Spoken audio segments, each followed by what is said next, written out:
Hello friends, நீங்கள் பார்த்துட்டு இருக்கிறது ஹரிஷ் வாய்ஸ். இன்றைக்கான வீடியோவில் நாம் என்ன பார்க்க போகிறோம்னா, I made friends with the second prettiest girl in my class season 1 episode 7. Episode உண்மையிலேயே ரொம்பவே வேறு லெவலில் போய்கிட்டு இருக்கும். ஸோ வீடியோவை கொஞ்ச நாள் போடாமல் இருந்ததுக்கு மன்னிச்சிருங்க.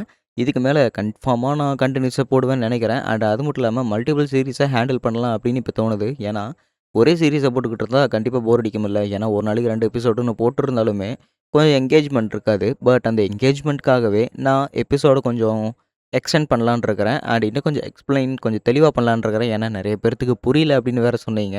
ஏன்னா கிளியராக எக்ஸ்ப்ளைன் பண்ணுறது அது என்னோட கேட்டகரி. பட் நான் அது கொஞ்சம் மிஸ் ஆகுதுன்னு நினைக்கும்போது அதை நான் கரெக்டாக செஞ்சாகணும். ஸோ இந்த மாதிரி ஏதாவது மிஸ்டேக்ஸ் இருந்துச்சுனாலுமே சரி, நல்லா பண்ணாலுமே சரி, உங்களால் முடிஞ்ச கமெண்ட்ஸ் அங்கே போட்டு விடுங்க. எனக்கு அது கொட்டி மோட்டிவேட்டாக இருக்கும். சரி, வளவலன்னு பேசாமல் வாங்க நம்ம இன்றைக்கான எபிசோடுக்குள்ளே போயிடலாம். ரெஸ்ட் ரூம் போயிட்டு வந்த உடனே யாரோ முன்ன பின்ன தெரியாத நபர் மேலே நம்ம மஹேரா இடிக்கிறான். இடித்தது வேறு யாரும் கிடையாது, தன்னோட அப்பாவான மஹேரா இட்சுகி தான். ஸோ அவன் இடித்த உடனே, அடடே என் பையனே நான் வந்து பார்த்துட்டனே அப்படின்னு அவர் ஆச்சரியமாக பார்த்துக்கிட்டு இருக்காரு. அப்பா நீங்கள் இங்கே என்ன பண்ணுறீங்கன்னு கேட்கும்போது, இங்கே ஒரு வேலையாக வந்தேன் அதனால தான் அப்படின்னு அவரு சொல்கிறாரா. உங்களுக்கு நிஜமாக இந்த இடத்துல வேலையெல்லாம் செஞ்சு பழக்கம் இருக்குதா, உங்களுக்கு ரொம்பவே அதிக வேலை இருக்கும்லன்னு சொல்லும்போது, உன் அப்பா அதுக்காகவே பிறந்தவன்ப்பா, அதனால் நீ அதை பற்றியில் எதுவும் கவலைப்பட வேணாம், நீ பத்திரமா இரு. அண்ட் மனுஷரே, உன்னை நான் அப்பப்போ பார்க்க வர முடியல, கூடிய சீக்கிரம் உன்னை நான் பார்க்க வரேன். இங்கே என்ன வந்திருக்கிற, உன் ஃப்ரெண்ட்ஸுங்க கூட வந்திருக்கிறேன்னு கேட்கும்போது, ஆமாம் நானும் என் ஃப்ரெண்ட்ஸுங்களோட தான் வந்திருக்கிறேன். சரி அப்படின்னா நானும் இங்கேருந்து கிளம்புறேன்னு சொல்லும்போது, இன்னொரு பக்கத்துலேருந்து பார்த்தீங்கன்னா, மஹேரா சார் நீங்கள் இங்கே என்ன பண்ணுறீங்க அப்படின்னு அந்த இடத்துல இன்னொரு குரல் கேட்குது. அது யாருன்னு பார்த்தா மீனாட்டோ அப்படிங்கிற இந்த மஹேராவோட ஒர்க்கர் தான். அண்ட் இவங்க 2 பேரும் கொஞ்சம் க்ளோஸாக இருக்கிற மாதிரி தெரியுதா. சரிப்பா நான் இங்கேருந்து கிளம்புறேன் அப்படின்னு அவனும் மூஞ்சியை கொடுக்காத மாதிரி மூஞ்சியை திருப்பிட்டு வந்துட்டான். காரணம் இவங்களுக்கு பர்சனல் எதுவும் தெரியக்கூடாது அப்படிங்கிறதுக்காக. ஏன்னா தன்னோட அப்பா இவங்க அம்மா கிட்டேருந்து டிவோர்ஸ் பண்ணிட்டு வந்துட்டாரு. அது இவங்களுக்கு தெரியக்கூடாது அப்படிங்கிறதுக்காக தான் இவன் சைலண்ட்டாக வந்துட்டு, என்னாச்சு மஹேரா, ரெஸ்ட் ரூமில் என்ன பண்ணிக்கிட்டு இருந்த அப்படின்னு அவள் கேட்கும்போது, இங்கே பாரு தேவையில்லாதெல்லாம் பேசிக்கிட்டு இருக்காத, நம்ம வந்த வேலையை மட்டும் பார்க்கலாம் வா அப்படின்னு சொல்லிட்டு அம்மாமியோட மட்டையை பிடிச்சி அசானாக்கி பிடிச்சி ஆட்டிக்கிட்டு இருக்கிறா. சரி, சாப்பிட வந்த இடத்துல எதுக்காக நீ இப்படி மூஞ்சி தூக்கி வச்சுக்கிட்டு இருக்கிற, ஏதாவது யோசிச்சுக்கிட்டு இருக்கிறியா என்ன? ஏன்னா பசங்களோட பொண்ணுங்களோட இந்த மாதிரி வெளியே வரும்போது கொஞ்சம் நேரம் ஜாலியாக இருக்கணும், நீ யாரு கூடயுமே பேசாமல் இப்படி உம்முன்னு இருக்கிற அப்படின்னு உமி கேட்கும்போது, இல்லை எந்த ஒரு விஷயமும் இல்லை, ஜஸ்ட்டு சும்மா நைட்டு தூங்காமல் இருந்தேன் அதனால தான் அப்படின்னு இவனும் சமாளிச்சுக்கிட்டு இருக்கிறான். ஆக்சுவலி இங்கே இருக்கிற ஐஸ்கிரீம் உண்மையிலேயே ரொம்பவே நல்லா இருக்குது தெரியுமா அப்படின்னு மெயின் டெசர்ட் அவளே ஆர்டர் பண்ணிட்டா. யார், அமாமி. ஸோ அங்கே இருக்கிற மெயின் டிஷ் ஆர்டர் பண்ணாமல் மெயின் டெசர்ட்டே ஆர்டர் பண்ணி ஐஸ்கிரீம் தின்னுக்கிட்டு இருக்கிறா. ஏன்டி சாப்பிடாம எதுக்காக நீ இனிப்பு ஆர்டர் போட்ட அப்படின்னு கேட்கும்போது, இனிப்பெல்லாம் என் வயிற்றுலேயே சேராது, அது தனி கேட்டகரியில் போய் சேர்ந்துடும் அப்படின்னு அவள் கிண்டல் பண்ணிக்கிட்டு இருக்கிறா. அப்படின்னு சரி நீ மட்டும் என்ன சாப்பிட்டுக்கிட்டு இருக்கிறேன்னு கேட்கும்போது, நான் சும்மா பியவரேஜஸ் குடிக்கிறதுக்கு ட்ரை பண்ணிக்கிட்டு இருக்கிறேன், 2 பியவரேஜை ஒன்றா மிக்ஸ் பண்ணி எப்படி டேஸ்ட் இருக்குன்னு அதை ட்ரை பண்ணி பார்த்துக்கிட்டு இருக்கிறேன்னு இங்கே ஒரு பக்கம் உம்மி சமாளிச்சுக்கிட்டு இருக்கிறா. அப்படியா, சரி இந்த இதை குடிச்சுப்பாரு அப்படின்னு அவளும் கொஞ்சம் ஜூஸ் எடுத்து குடிச்சிட்டு இவகிட்ட அதை கொடுக்குறா பாருங்க. குடிச்சிட்டு ஐயோ கன்றாவியே இருக்குது அப்படின்னு கத்திக்கிட்டு இருக்கிறா. எனக்கு தெரிஞ்சு எனக்கு இதுவே போதுன்னு நினைக்கிறேன். என் அப்பா கூட ஒரு நிம்மதியான ஃபேமிலி இல்லைன்னா கூட பரவாயில்ல, இவங்களோட ஒரு நல்ல மெமரி இருந்தாலே எனக்கு போதும் அப்படின்னு இவன் சந்தோஷப்பட்டுக்கிட்டு இருக்கிறான். அடுத்த நாள் இவங்க டேட்டிங் போகிறதுக்காக நம்ம உமி ரெடியாகி வந்துட்டா. பட் அவளோட ட்ரெஸ்ஸு ரொம்பவே சின்னதாக இருக்குது.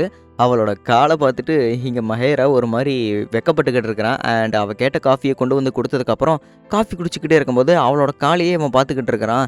நீ இப்போ என்னோட காலை ஊற்று பார்த்த தானே அப்படின்னு உமி கேட்கும்போது, இல்லை இந்த குளிர்காலத்துலேயுமே எதுக்கு இந்த மாதிரி ஷார்ட் ஸ்கர்ட் போட்டு வந்தேன், உனக்கு தான் குளிருதுன்னு தெரியுதுல அப்படின்னு அவன் கேட்கும்போது, எனக்கே பாதியில் வந்ததுக்கப்புறம் தான் தெரிஞ்சுது குளிர்காலத்தில் நான் இந்த மாதிரி போட்டிருக்கக்கூடாது அப்படின்னு. பட் என்ன பண்ணுறது, நான் உன்னை இம்ப்ரெஸ் பண்ணுறதுக்காக தான் கஷ்டப்பட்டு இந்த மாதிரி ட்ரெஸ் போட்டு வந்தேன்.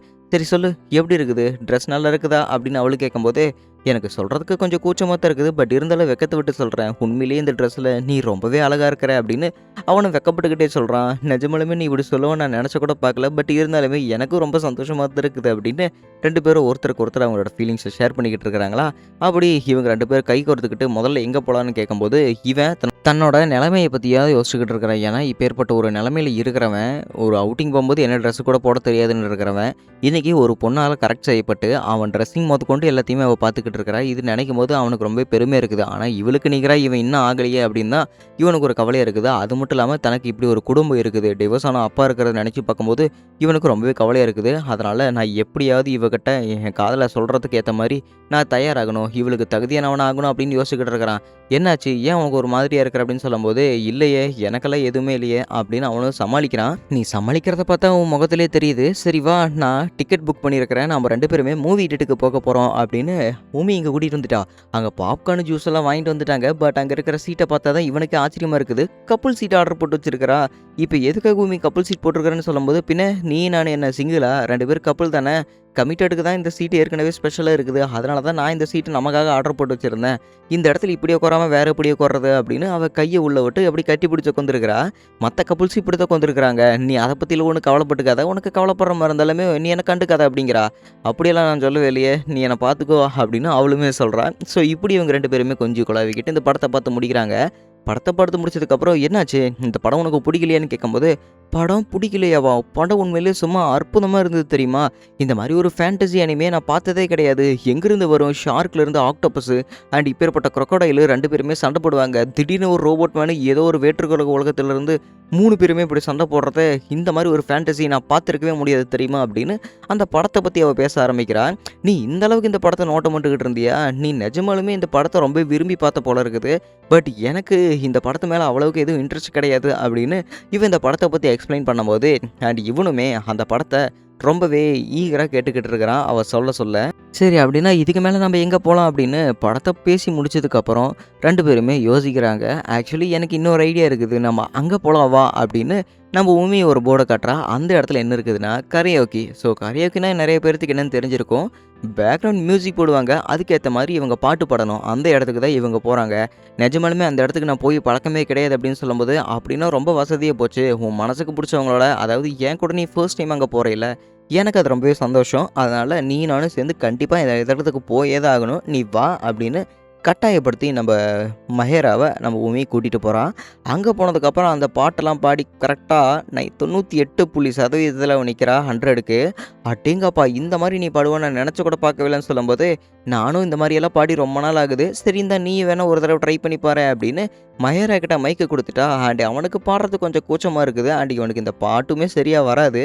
இருந்தாலுமே பரவால்ல அப்படின்னு அவ மோட்டிவேட் பண்ண, இவனுமே சரி இவளையும் இப்படி மோட்டிவேட் பண்றா, நாம இப்படி செய்யலன்னா அவள் கஷ்டப்படுவா அப்படின்னு அவனுமே பாட்டு பாட ஆரம்பிக்கிறான். அண்ட் 2 பேருமே சேர்ந்தே இந்த என்ஜாய்மெண்ட்ட ரொம்பவே சந்தோஷப்படுறாங்க.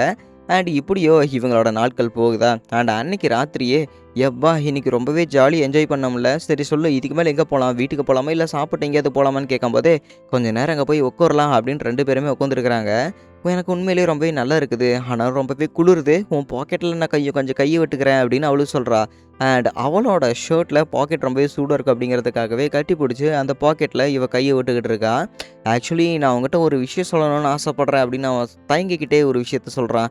என்னன்னு என்கிட்ட சொல்லுன்னு சொல்லும்போது, இருந்தாலும் நான் அவகிட்ட சொல்லலாமா வேணாமான்னு அவன் அரமனசோடவே தான் இருக்கிறான். "நீ எப்போ உன்னோட காதல சொல்றியோ அப்பதான் என்னோட உதடு உன் உதடு மேல இருக்கும்" அப்படின்னு அவ ஒரு ஹிண்ட் குடுத்துருப்பா. அண்ட் இவன் அத மனசுல நெனச்சுக்கிட்டு, இவனுமே ஏதோ மெல்லிசா பேசுற மாரி இருக்குது. அது அவளுக்கு ரொம்பவே கூச்சமா இருக்குது.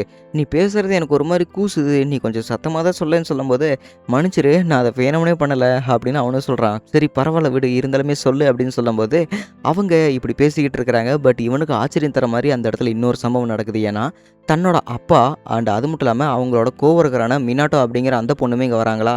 "நாம இங்கிருந்து கிளம்பலாம் வா. ஏன்னா நாம இங்கிருந்து கிளம்பலனா என் அப்பாகிட்ட தேவையில்லாம நாம அவங்கள பார்க்க வேண்டி வரும்" அப்படின்னு சொல்லும்போது, உடனே அவ கட்டி பிடிக்கிறா. "எதுக்கு இந்த மாரி பண்றேன்னு?" சொல்லும்போது, "கவலைப்படாத. அவர் நம்மள பார்க்கல. அதனால தான் நான் உன்ன கட்டி பிடிச்சேன்" அப்படின்னு இவளுமே கட்டி பிடிச்சிட்டா. அண்ட் இவனுக்கு ஒரு மாதிரியா இருக்குது. "ஏன் உனக்கு அவர் கூட பேசுறதுக்கு பிடிக்கலையேன்னு?" சொல்லும்போது, "பேசுறதுக்குன்னு பிடிக்கலன்னு இல்ல. பட் எனக்கு அவர மேலாப்புல பிடிக்கும். ஆனா ரொம்ப பிடிக்காது" அப்படின்னு சொல்லிக்கிட்டு இருக்கிறான். பை த வே இப்போ ஓகே தானே நீன்னு சொல்லும்போது, "ஓகே தான். பட் சரி வா நாம இங்கிருந்து கிளம்பலாம்" அப்படின்னு இவனுமே நம்ம உமி கிட்ட சில விஷயங்கள சொல்லிட்டு 2 பேருமே சேர்ந்து வீட்டுக்கு போறாங்க. வீட்டுக்கு போனதுக்கப்புறம் தன்னோட அம்மா எங்க இருப்பாங்கன்னு பார்த்தா, அவங்க அம்மா பால்கனியில சிகரெட் அடிச்சுக்கிட்டு இருக்கிறாங்க. ஸோ, "என்னம்மா மறுபடியும் சிகரெட் குடிக்கிறீங்கன்னு?" கேட்கும்போது, "கவலைப்படாதப்பா, மறுபடியும் நான் விட்டுர்றேன். என்ன இன்னைக்கு ரொம்பவே டயர்டா இருந்ததா, அதனால தான் நானுமே இத பண்ணுனேன்" அப்படின்னு அவங்க அம்மா சொல்றாங்க. "சரி ஓகே. இன்னைக்கு அவுட்டிங் போனியே, எப்படி இருந்தது டேட்டிங் எல்லாம்? ரொம்பவே நல்லா போச்சா உமி கூடன்னு?" சொல்லும்போது, "ஆ ரொம்பவே நல்லா தான் போச்சு. பட் கொஞ்சம் டயர்டா தான் இருந்தது. பட் இருந்தாலுமே நான் ரொம்பவே என்ஜாய் பண்ணேன்" அப்படின்னு அவன் சொல்றானா. சரி ஓகே. மத்த கப்புள்ஸ் பண்ற மாரியெல்லாம் எதுவுமேல நீங்க பண்ணலையே அப்படின்னு அவங்க அம்மா கிண்டல் பண்ண, "அந்த மாரியெல்லாம் எதுவுமே இல்ல. நீங்க ஏன் இப்படி கற்பனை பண்ணிக்கிட்டு இருக்கிறீங்க?" அப்படின்னு அவனுமே கடுப்பாகிக்கிட்டு இருக்கிறான். "சரி ஓகே. கிறிஸ்மஸ் ஈவினிங்க்கு நீங்க அங்கங்க எங்கேயாவது வெளிய போவீங்க. பட் நெக்ஸ்ட் ஃப்ரைடே நீ ஃப்ரீயா இருக்கிறியாப்பா?" அப்படின்னு சொல்லும்போது, "ஏம்மா?" அப்படின்னு அவனும் கேட்குறான். "நெக்ஸ்ட் ஃப்ரைடே உனக்கு நீ என்ன மோசமான நாளா இருந்தாலும் சரி, நல்ல நாளா இருந்தாலும் சரி, உங்க அப்பாவ நீ போய் அன்னைக்கு பார்க்கணும்ல. என்ன மறந்துட்டியா?" அப்படின்னு சொல்லும்போது, அந்த மனுஷன் என்ன வேலையா இருந்தாலும் சரி, நம்மகிட்ட தான் ஃபிக்ஸிங் டேட்ட வந்து குடுக்குறாப்ல. நாம தான் அந்த நாள முடிவு பண்ற மாட்ருக்குது அப்படின்னு இவங்க அம்மா புலம்பிக்கிட்டு இருக்கிறாங்க. காரணம், இவன் படிப்ப முடிக்கிற வரைக்கும் தன்னோட அப்பாவோட சர்வேயன்ஸ்ல, அதாவது வாரத்துக்கு ஒரு தடவை தன்னோட அப்பாவை போய் பார்க்கணும். அண்ட் தன்னோட அப்பாவுமே சேர்ந்து ஒரு நல்ல ஒரு ரிச்சான ஹோட்டல்ல போய் சாப்பாடு குடுப்பாருன்னு வச்சுக்கோங்களேன், தன் மகன ஒண்ணா பார்க்கறதுக்காக. பட் தன்னோட அப்பாவோட இந்த நிலைமை பார்க்கும்போது, அவங்க அம்மாகிட்ட என்ன சொல்றதுன்னுமே தெரியல. அவங்க அப்பாவ போய் இவன் சந்தோஷமா பார்த்துக்கிட்டு இருந்த காலங்களும் இப்ப காணாம போயிருச்சு. அண்ட் "அம்மா, நான் உங்ககிட்ட ஒண்ணே ஒண்ணு கேட்கட்டா? நீங்க இன்னும் அப்பாவ விரும்பிக்கிட்டு தான் இருக்கிறீங்களா?" அப்படின்னு கேட்கும்போது, "நீ ஏன் இந்த மாரி ஒரு கேள்விய கேட்குறேன்னு?" சொல்லும்போது, "இல்ல, நான் சும்மா தான் உங்ககிட்ட நார்மலா கேட்குறேன்" அப்படின்னு அவனும் சொல்றான்.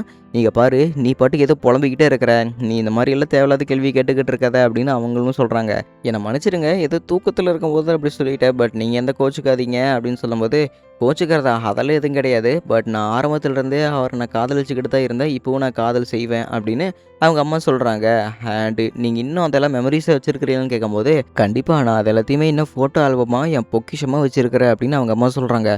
"நிஜமாலுமா? நான் அத பார்க்கலாமான்னு?" சொல்லும்போது, அவங்களும் அந்த ஆல்பத்த எடுத்து காட்டுறாங்க. பட் அந்த ஆல்பம் உண்மையிலேயே ரொம்பவே நல்லா இருக்குது. இவனுக்கு பிடிச்சு போச்சு. ஏன்னா, இந்த மாரி ஒரு ஆல்பத்த அவன் பார்த்தது கூட கிடையாது. சின்ன வயசுலேருந்து இவனுக்கு மறைச்சே இந்த ஆல்பத்த வச்சிருந்திருக்கிறாங்க. அந்த ஆல்பத்த இவன் பார்த்துக்கிட்டு இருக்கிறான். "இங்க பார்த்தியா? இது நீ மொதல்ல பொறக்கும்போது எடுத்தது. நீ ஃபர்ஸ்ட் டைம் ஒரு பிரைஸ் வின் பண்ணப்போ எடுத்தது. அண்ட் நீ கீழ விழுந்து அழுதப்போ எடுத்த ஃபோட்டோ" அப்படின்னு எல்லாத்தையுமே ஒரு மெமரீஸா புடிச்சு வச்சிருக்கிறாங்க. அண்ட் இந்த மாரி ஃபோட்டோஸ்லாம் பார்க்கும்போது, தான் அப்பாவ, அதாவது தன்னோட கணவர இன்னும் இவங்க மறக்க முடியலையே அப்படின்னு இவங்க ஒரு மாரி ரொம்பவே கவலைப்பட்டுக்கிட்டு இருக்கிறாங்க. அண்ட் தன்னோட அம்மாவ நெனச்சு இவன் இன்னும் கவலைப்படுறான். அண்ட் மினாட்டாவோட விஷயத்த சொன்னா, இவங்க இன்னும் ரொம்பவே கவலைப்பட்டுருவாங்க. பட் நான் எங்க அம்மாவோட சந்தோஷத்த எப்பவுமே நிலைநிறுத்தி வைக்கணும்.